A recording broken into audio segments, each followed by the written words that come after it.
Dave Cooper Live, we connect the industry leaders in the architectural, engineering, and construction space with the people, the products, and the processes to help them build it better.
Sustainable construction, accessory dwelling units, veteran housing, and a follow-up to our recent conversation with Sherry Taylor, Durham Community Land Trust.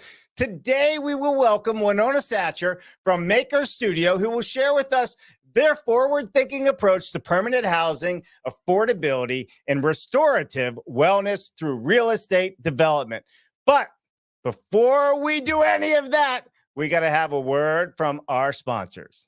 Stream Modular, the only logistics company you need to transport your mods, pods, and panels. Our friends at Stream Modular are investing $50 million over the next 25 years to build the technology, solutions, and trailers needed to handle and transport the projects of today and meet the demands of tomorrow. Reach out to their team at streammodular.com to discuss your next project. Comilift is the largest global manufacturer of multi-directional forklifts and straddle carriers, a leader in long load handling solutions, offering a free warehouse and site optimization design service. Comilift helps companies of all sizes and from every industry maximize the capacity, safety, and efficiency of their warehouse and storage facilities. A big thank you to Paul Short and the team at Comilift for helping us all to build it better. Visit them at comilift.com. Ready to scale up your offsite construction business? Introducing 4A Constructs, your solution to finding skilled labor for offsite manufacturing. Say goodbye to the headache of recruiting a skilled workforce with hand-selected certified tradesmen that are expertly trained and managed for offsite manufacturing, set crews, and finish crews, ensuring maximum productivity and safety. Unlock the future of skilled workforce development for all of your offsite construction needs. Visit them at 4aconstructs.com.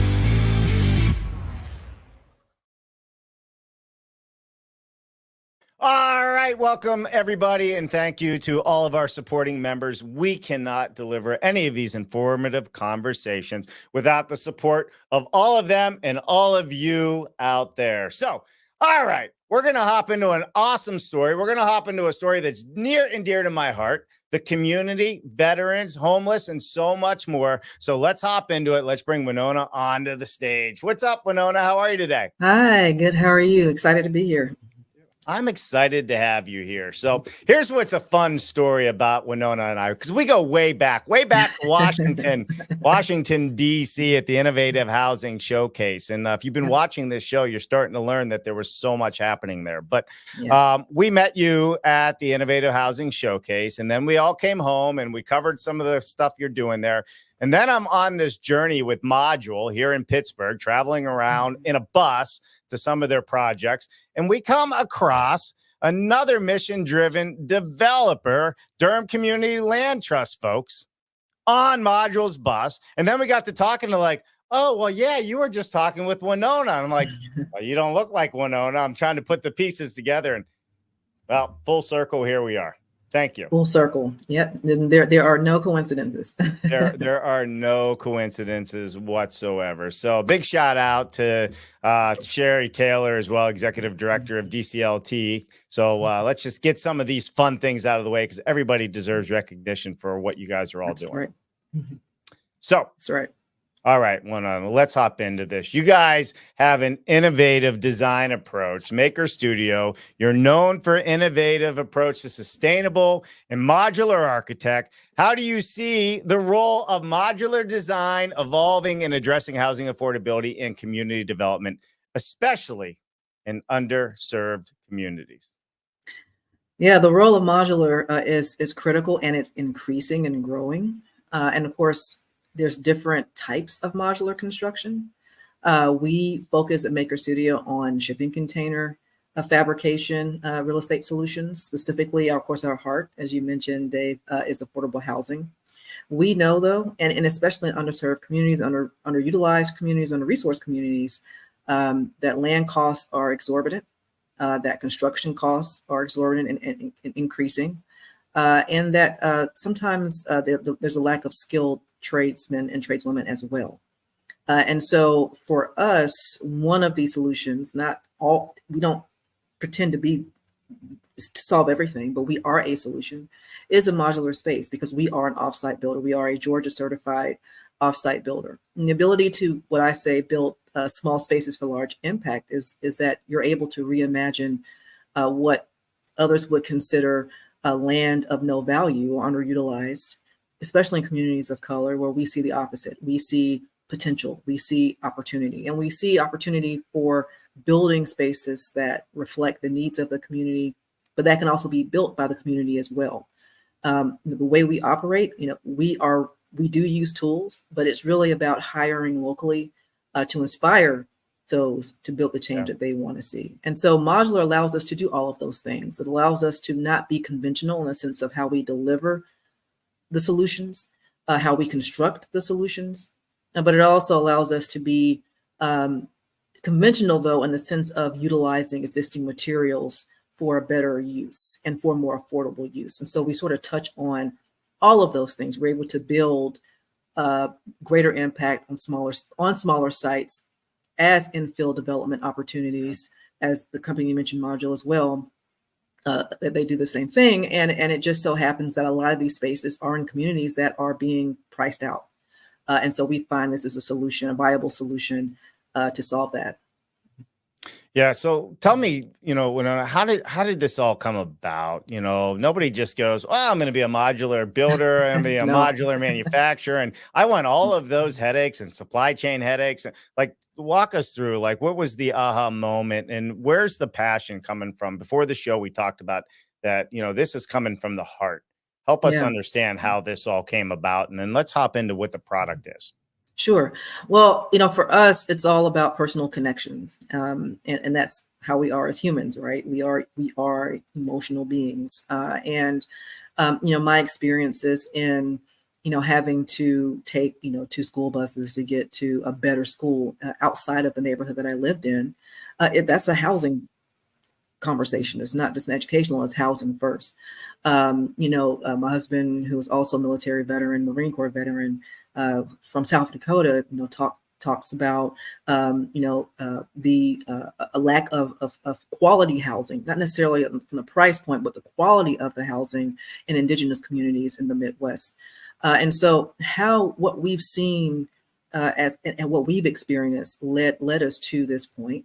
Also, just professionally, in fact, when I met Sherry, I was working for the city of Durham, North Carolina, in a department that was a mixture of community engagement, code enforcement, and fair housing. And I had never really heard of fair housing with regards to an actual office. I knew of course, gentrification and housing policies and those kinds of things, just in schooling and getting a degree in planning, city planning. Right. But actually seeing how the game is played and why policies don't get necessarily equitable policies don't get materialized, and then seeing the people that are affected, the families, the protected classes.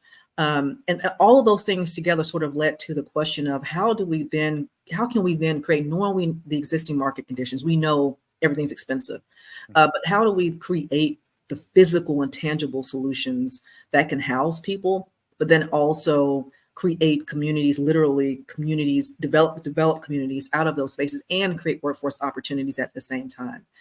And for us, just speaking with not people, even people just in housing, but people who were artists, people who were urban farmers, people who were teachers, educators, who when I was working for the city, were saying, how can we find musicians?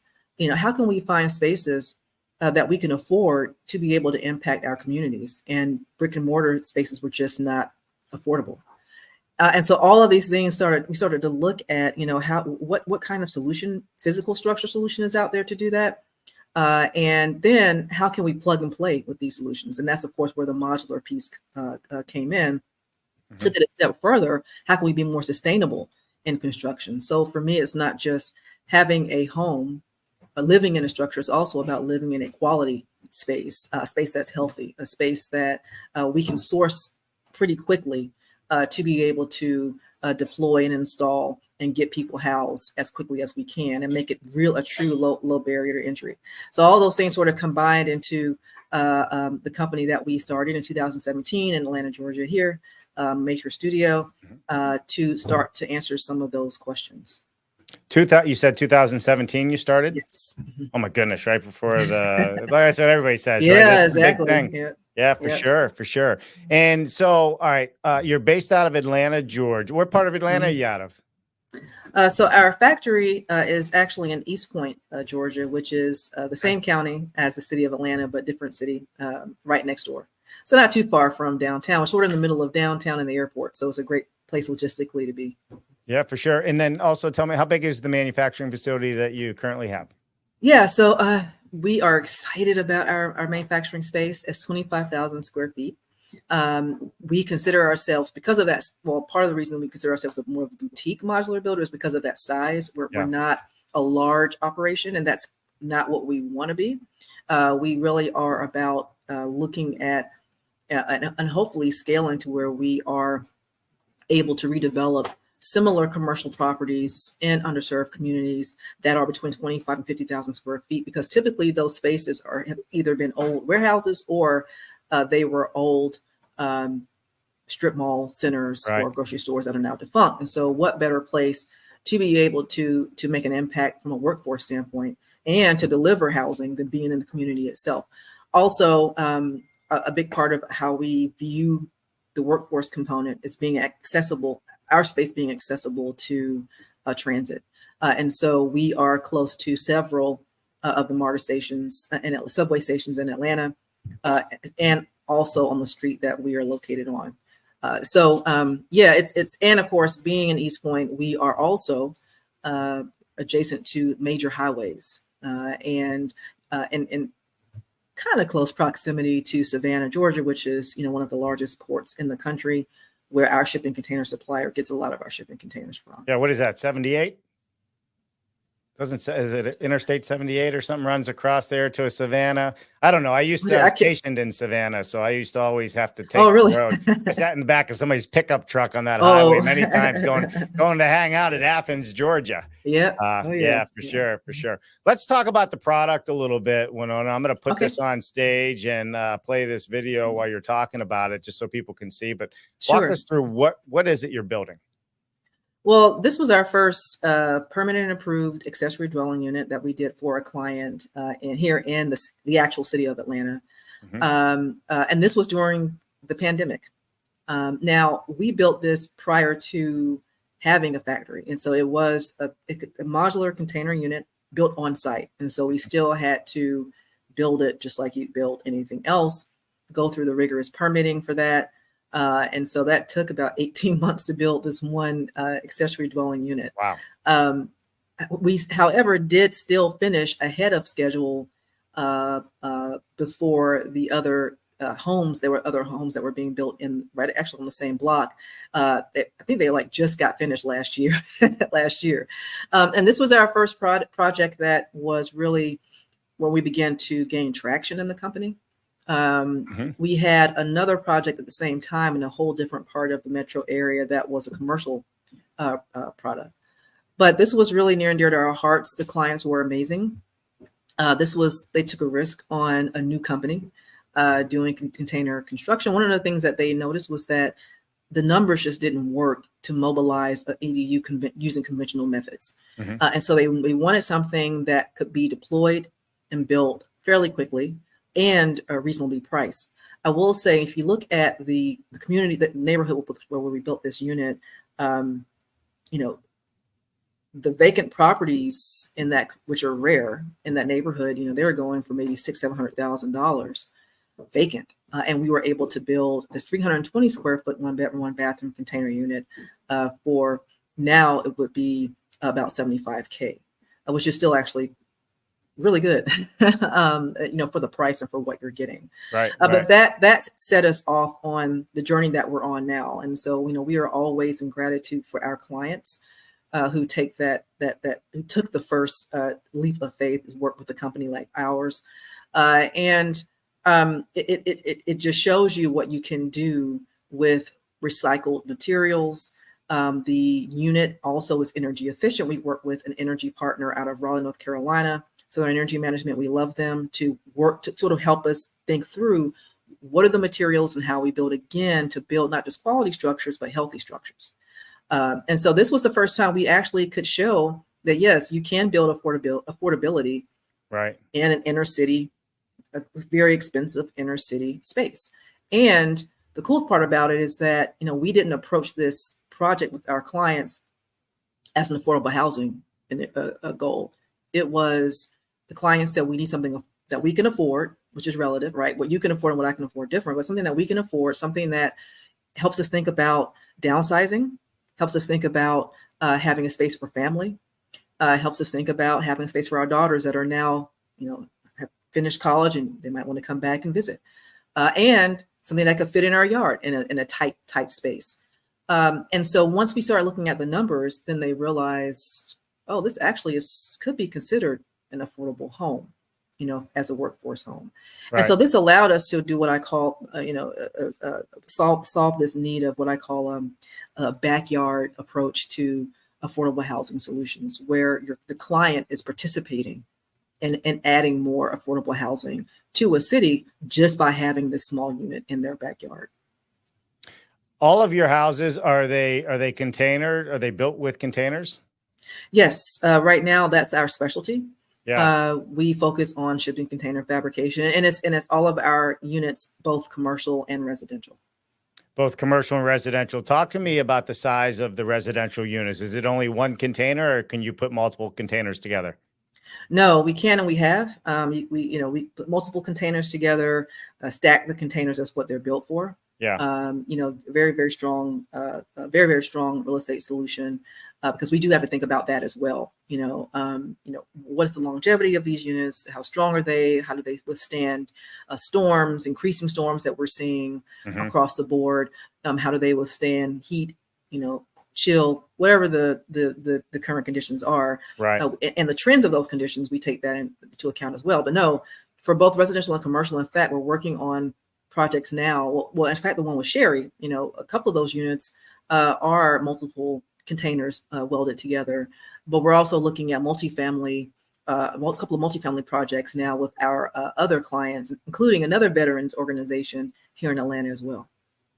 So how do I work with you, Wanona? Let's talk, so you're doing all this great stuff. You're building all this amazing product. What are the resources that you need to do this? And what are the type of developers or people that you would like to work with to help you achieve the mission of, sustainability, affordability, and truly giving people a place that they love to call home that's well built? Great question. And so, how we work and operate, we are highly 100% collaborative with our clients, right? And so my husband and myself, my husband is our director of operations and also, of course, business partner. My husband and I are both landscape architects and planners over 20 years. And so we approach the work a little differently as far as, providing services and due diligence services, site design, site development in the beginning, strategic concepts and plans with our clients. And then we move into working with our architects and engineering colleagues, and then the build. And so we manage the entire process for clients, which they love. Most clients don't want to deal with planning, don't want to deal with permitting, and I totally understand why. It's not easy, a lot of red tape, but that's what we offer, and a lot of clients appreciate that. Right. Where we are moving to and how we are growing, that affects obviously the availability of how we are accepting different markets, different industries, meaning not just working with one or two private landowners or homeowners, but working with organizations like Sherry's, the Durham Community Land Trustees, DCLT in Durham, North Carolina, those who have a larger reach, especially with veterans communities and veterans organizations. They provide the wraparound services for those tenants. So that aligns with who we are, right? Because we are community builders. It's not just a structure. It's all, we talked about this before, starting the session. It's also about making sure that we have access to service. Our tenants have access to services. Our users have access to services, and we just happen to use modular construction to be able to provide spaces to do that. And so we are hoping to continue to work with larger organizations. A lot of them are nonprofit organizations in real estate development, community development spaces. We love Sherry's work and their organization with regards to land trusts. Land trusts are an amazing solution for long-term affordability.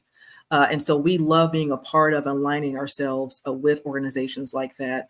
And then also universities, we know that since the pandemic, they have been questioning, how do we create more sustainable student housing with not that much space, especially if you're an urban campus, and how do we do it safely? How do we have healthy housing? And so that's what we're moving to. I realize that our users and our buyers are actually not the same necessarily, but the users are individuals who need access to workforce housing, who need access to rapid housing.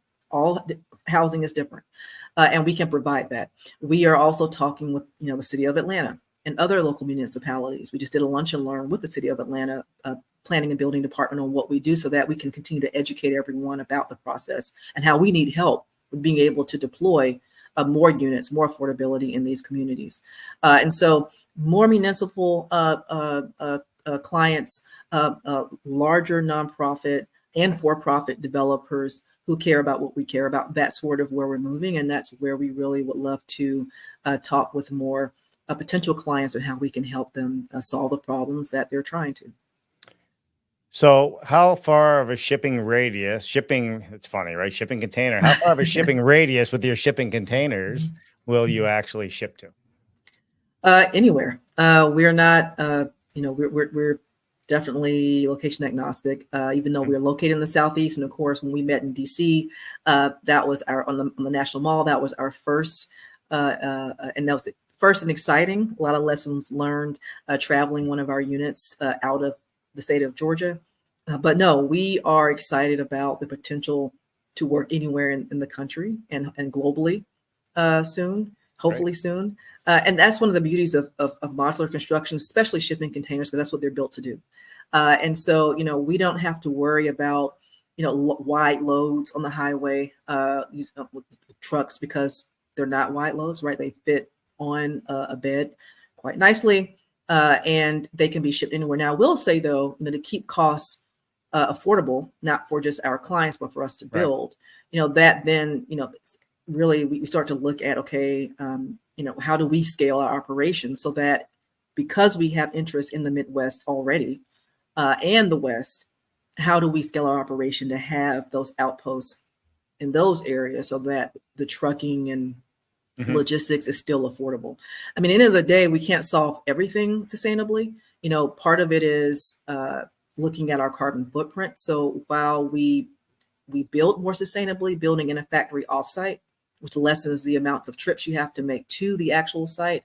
Yeah. We still do think about, well, we are trucking, right? We're trucking across the country. We're trucking to different areas. That's something that we'd love to continue to work on, and we are. But, a little bit at a time, our metric is to make sure, though, that we at least can get the structures deployed and installed affordably. So, shipping is obviously a challenge for everybody in the modular business. Outside of shipping and sheetrock, those are the two biggest Achilles heels, as we like to say, or the pain points for our industry. But talk to me, what are the challenges and opportunities that you've been kind of faced with in scaling your business, right? Because you're focused on sustainable design, you're focused on manufacturing. What opportunities do you see on the horizon for Mākhers Studio, and what are the challenges? Yeah, the challenges have been, I'll start there first. The challenges have been funding, and funding in different ways. And so, typically I will speak to almost like a tech company. I will engage, VCs. I've engaged VCs in the past, other investors, and a lot of times as well, we don't really see this as a true we don't see you as a true technological company or tech company. We don't really see you. Maybe you're a hardware company. What exactly are you? Yeah, we have a housing problem, but that's not. It's not like you're, designing the next electric vehicle or something like that. And then this is the feedback that we've received, and it's frustrating because we literally touch buildings every day. that's and it's like a low hanging fruit. All it takes is the right amount of funding, especially as a modular builder, to make a lot of impact. We can build multiple units at once and deploy them, fairly quickly. And you'll start to see overnight this shift in access for teachers, for firemen, policewomen, for baristas, for graduate students, for doctors, for those aging in place to have access to housing. I will also say on the other side of the funding challenge is the ability to get ability for our clients to get construction financing from and underwriting through conventional banks, because they're not used to what we do. Right. And people have been turned away from wanting to purchase our units because they can't get their loan underwritten through their banks. And so, how do we start to make those banking partners, which then leads to the third challenge, which is education, lack of education. And there's lack of education on both the community side as well as the municipal side. And so communities, when we talk about affordable housing, there's always the stigma about what it actually is, when there's so many different levels to that. We right now focus on workforce housing, which is not the same necessarily as supportive or rapid housing. It also depends on who our clients are and who they service, right? And so there's an educational component to that. And of course, the educational component about containers, like, oh, they're ugly, or they look like this, or doesn't it get hot, and so that's also an educational piece. And then the other side of it is for local municipalities, the permitting. That's always a challenge. I'm sure, Dave, you've heard that multiple times from various companies, getting through the bureaucracy. If you're going to say, as a city, you want to solve affordable housing, then that needs to trickle down from the mayor's office into the actual office that handles the permits. It also needs to trickle down into those in the city council and town councils that handle the policy piece to allow us to do what we do. In fact, we were, like I think I mentioned, we just did a lunch and learn with the city of Atlanta. It turned out great. The questions that we received, and then the ability for us to answer those questions in real time to those who are going to be inspecting our units and our site work, that's important. And you really just have to, as an entrepreneur and as a team, step out and say, you know what, let's see the challenge as an opportunity, and let's actually educate first versus waiting until you put something through for permitting and it doesn't work.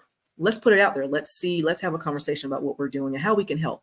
And then having a factory helps, right? Because people can actually come, touch, see, feel what you do. That's also a challenge. What does it feel like to be in a container unit? What is that? What is modular? How do you, what's the process?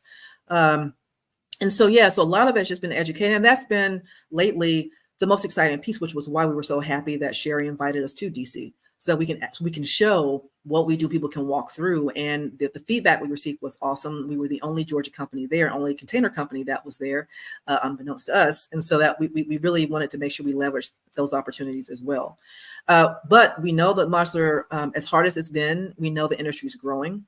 We know that we can't continue to build the same way, everything the same way. It's just not working. How we build is not sustainable necessarily. And who has access to be able to live affordably and live healthy lives and have access to all the different services that they need, education, schooling for their kids. I'm a new mom, and so that's really huge for us. Is okay, what does it mean to be able to live next to quality schools, since all the schools aren't quality yet? We can't solve all the problems. And so how do we do that? And housing is in the middle of all these conversations. It's really critical. And so we see all of these challenges as opportunities, really.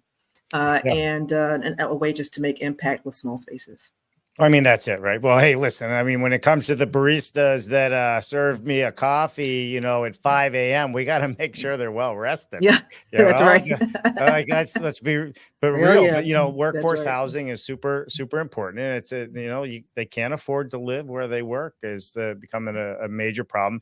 And, speaking of policy and code, I might as well take this opportunity now.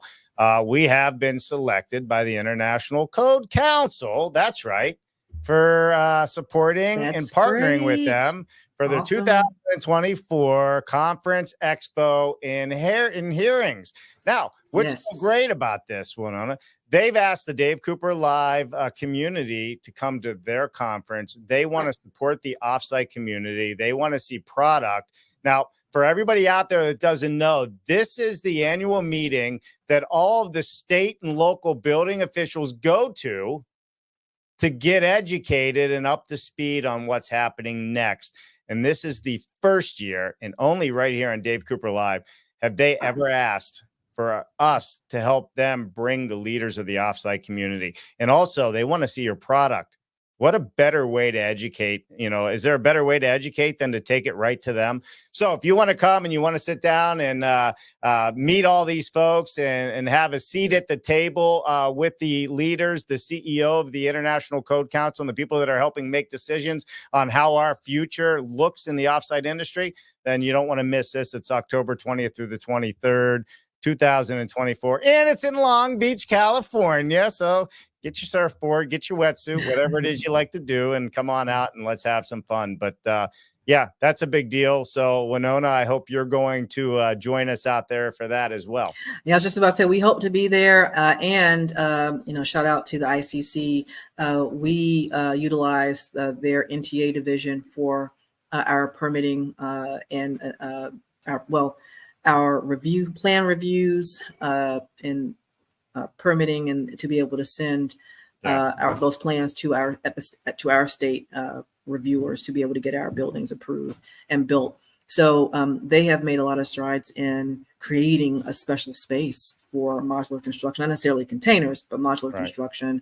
And we really, the timing was perfect. And so to be able to connect with them and contact them anytime to ask for questions about how to make sure that we build to a high standard and quality. Right. We don't cut corners with what we do. They don't. I've seen it firsthand. Yeah, we don't cut corners. Yeah, I appreciate that. But yeah, so shout out to the ICC. But yeah, we do hope to see you there, Dave, and we're excited about that conference. Man, can we bring a shipping container? Let's ship it all the way out. That'd be awesome. I know. I bet I could find somebody to help ship it for a low cost. We'll talk about that. I think your product should definitely be out there.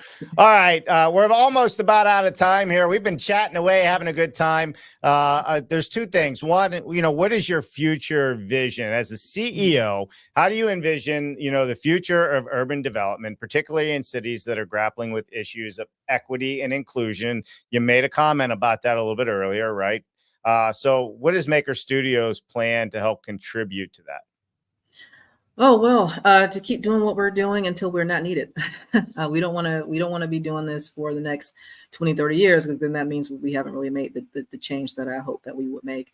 But no, to really, we want to expand, not just obviously, as a for-profit company, our products gain revenue for the company and grow in that respect, but to be able to support the training in modular construction and inspire, especially young girls, to participate in not just the community development piece, but in the policy piece, but in the physical construction of our communities, whether it's urban, rural, indigenous, coastal, and how can we be a conduit for that? How can we lend our factory space to really engage and excite young people and young girls to be their own, to grow up and own their own companies in the trades and be a part of this movement. I know modular is growing because of the need of rethinking about space and the need of rethinking about rethinking how we policy equity and how we live, whether you are a senior or a veteran or a first-time home buyer or want to start a family. And so, I want makers to be in the middle of all those conversations. I want us to help lead policy, not just in Georgia, but throughout the country.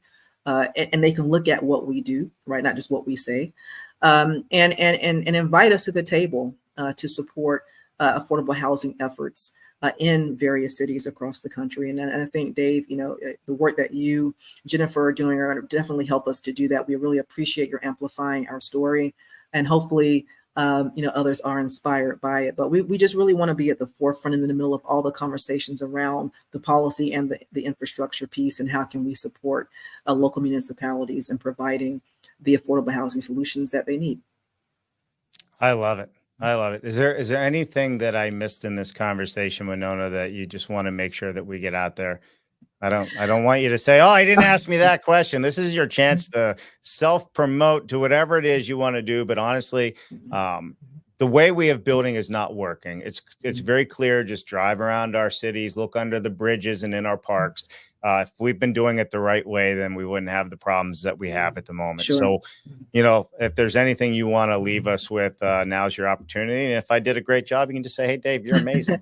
Well, you are amazing, Dave. You and Jennifer are great. I will just to reiterate, our company, our factory, Mākhers Studio, is in East Point, Georgia, 1252 Oakley Drive. So look us up. We do have a website that Dave just showed, and we're still working on that website. I really just wanting to put out there that we are available. We are ready to rock and roll with our clients that align, potential clients that align with our values of rapidly deploying quality and healthy, energy efficient, modular housing and residential commercial structures. And so really just also want to thank Sherry and her team for including and inviting us to the table. I want to thank our very first clients, like the ADU that you showed in the video, because these are the individuals that really have propelled us as a company through word of mouth. We do have social media pages, but we're so busy, as you know, Dave, being an entrepreneur, you do everything. And so it's not like I'm the best at uploading our social media yet. We will get there. But just in gratitude for you and Jennifer, for our clients, for the ICC, for those that continue to support the work that we do, even if we don't know they're doing it or not, even if we're not invited to those tables yet. I will say we are also excited of other industries that are looking at what we do, from military housing and federal government to disaster relief housing. So when I say the opportunities are endless, they are. It just depends on how you position the company. And hopefully we're moving in the right direction to be able to open the lanes for others to invite us to those tables as well. Yeah, I mean, that's really what it is. We got to come together. We got to work together. Yes. And there's room for everybody. Oh, there's more room than we can ever imagine. That's right. I mean, this industry is so untapped right now when it comes to housing and providing affordable housing that if I was one of the top 5 builders in the country, I'd start being a little bit nervous because there's so much room for the rest of us to come in and take over. That's right. That's the way I look at it. That's the way you're absolutely correct. So, hey, well, listen, Wanona, thank you so much for joining us today on Dave Cooper Live. And for the rest of you out there, guess what? It's Monday. And what's so great about Monday? You got 4.5 days to keep building it better. Now's the time to get to work. Stop watching what I'm doing, and let's make affordability, sustainability, and better housing for all to include near and dear to my heart, the veterans that are out there on the streets today. So, Yes. Wanona, don't go anywhere. I'll come back to you after the outro. But the rest of you, we'll see you Wednesday. Have a great week. Bye now. Sounds great. What an amazing show. Thank you to all of our sponsors for helping us to continue to bring all of these innovative conversations to all of you out there. Please visit them, see what they have to offer you. And as always, subscribe to the YouTube channel and ring that bell. It would mean the world to us. I'm Dave Cooper. Thanks for watching.